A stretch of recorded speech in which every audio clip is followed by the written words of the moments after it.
Quand on pense aux châteaux médiévaux, on imagine souvent des scènes tout droit sorties des films. De grands banquets, des coupes étincelantes et des éclats de rire résonnant dans de majestueuses salles de pierre. Il y a une sensation de romantisme et d'aventure, une promesse de sécurité derrière de hauts murs, et l'excitation de vivre comme des rois.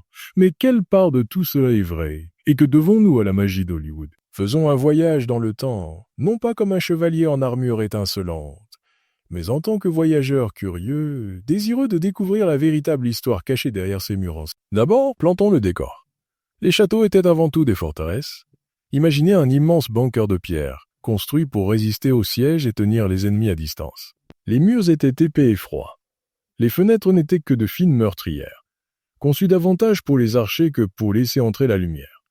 À l'intérieur, l'air était souvent humide et lourd, porteur d'odeurs de fumée, de sueur et de quelque chose de moins agréable. La décomposition. Si vous aviez la chance de naître noble, vous pouviez profiter de quelques conforts.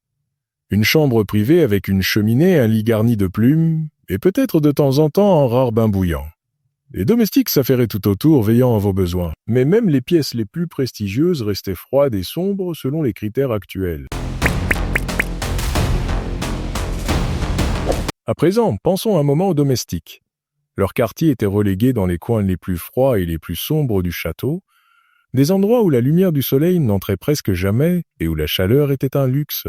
L'intimité était quasi inexistante et les maladies se propageaient rapidement dans ces espaces collectifs et surpeuplés. Pour beaucoup, la vie au château était une lutte quotidienne contre les éléments, la fatigue et la maladie. Les châteaux n'étaient pas seulement des demeures pour une seule famille. Ils grouillaient de vie, remplis de parents, d'invités et d'une petite armée de domestiques. Il fallait de nombreuses mains pour faire tourner la machine, cuisiniers, femmes de ménage, garçons d'écurie, gardes. Les pauses étaient rares pour les serviteurs. Le travail commençait dès le lever du soleil et continuait souvent bien après son coucher, surtout pendant les mois d'hiver, où la lumière était précieuse. Parlons d'un sujet rarement montré dans les films, les toilettes médiévales. Oubliez les toilettes en porcelaine et l'eau courante. À la place, imaginez un banc en bois percé d'un trou installé au-dessus d'une fosse d'aisance. Parfois, ces bancs étaient alignés côte à côte, transformant un moment privé en une expérience sociale. Imaginez discuter de plans de bataille tout en faisant vos besoins. L'odeur, inoubliable, mais pas dans le bon sens. Et quand la fosse débordait, disons simplement que personne ne voulait s'occuper de ça. L'intimité était quasi inexistante et le ménage était laissé aux serviteurs les plus bas dans la hiérarchie, sans papier toilette à l'horizon, juste de la paille, de la mousse ou des bouts de tissu. Sous leur grandeur, les châteaux cachaient un côté plus sombre.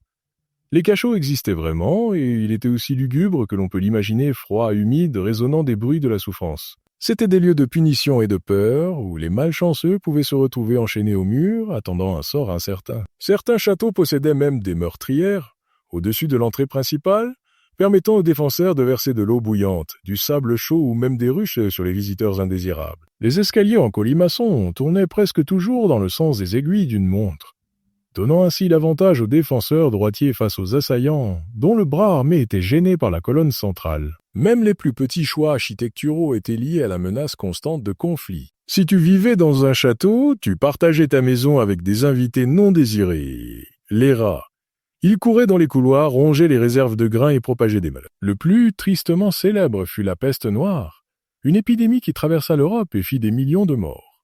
Pour beaucoup, les épais murs du château offraient peu de protection contre les ennemis invisibles qui se trouvaient à l'intérieur. Les environnements sombres, humides et froids étaient des terrains idéaux pour toutes sortes de nuisibles, et les gens considéraient simplement l'infestation de rats comme une partie normale de la vie. Une petite consolation, le vin et la bière coulaient à flot.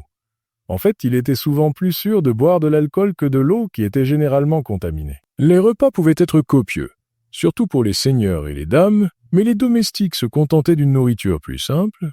Les châteaux possédaient leur propre cuisine, et parfois même des brasseries et boulangeries à l'intérieur de leurs murs. Les grandes salles où se tenaient les festins étaient remplies des sons des ménestrels, des odeurs de viande rôtie et du scintillement des torches sur les armures polies. Malgré la pierre grise que l'on voit aujourd'hui, de nombreux châteaux étaient autrefois décorés de fresques colorées et de tapisseries, tant pour impressionner les visiteurs que pour aider à isoler du froid. Quant au bain, c'était un luxe rare, réservé aux grandes occasions. Transporter de l'eau à travers des couloirs étroits et la chauffer sur des feux ouverts représentait un travail monumental. Alors la plupart des gens ne s'en donnaient tout simplement pas la peine. Parfois se laver une fois par an n'était jugé suffisant. Pourtant, les châteaux étaient aussi des lieux d'innovation.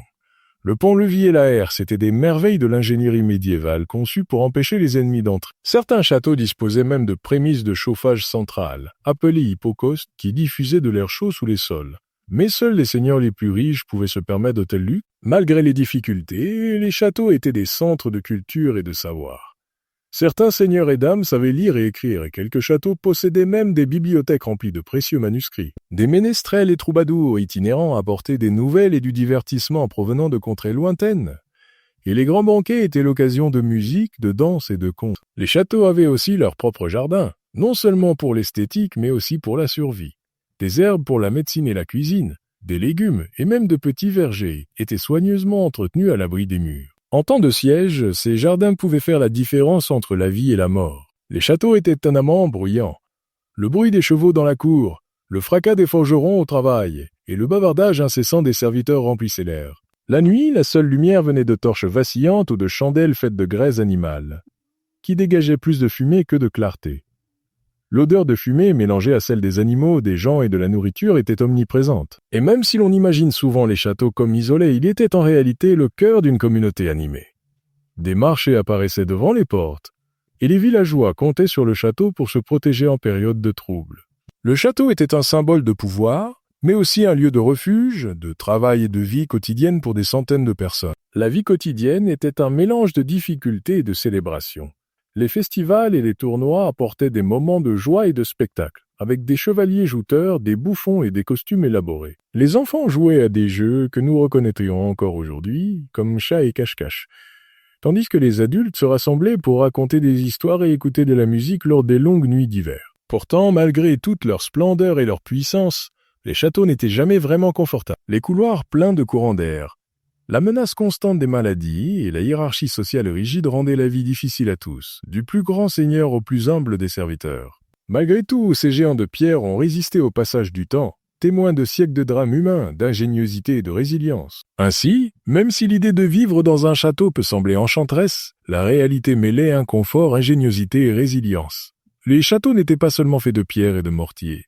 Il était des mondes vivants, pleins d'histoires à découvrir. La prochaine fois que vous traverserez ces couloirs anciens, souvenez-vous, chaque écho rappelle les personnes qui appelèrent autrefois ces forteresses leurs maisons et les vies remarquables qu'elles menèrent entre ces puissants murs.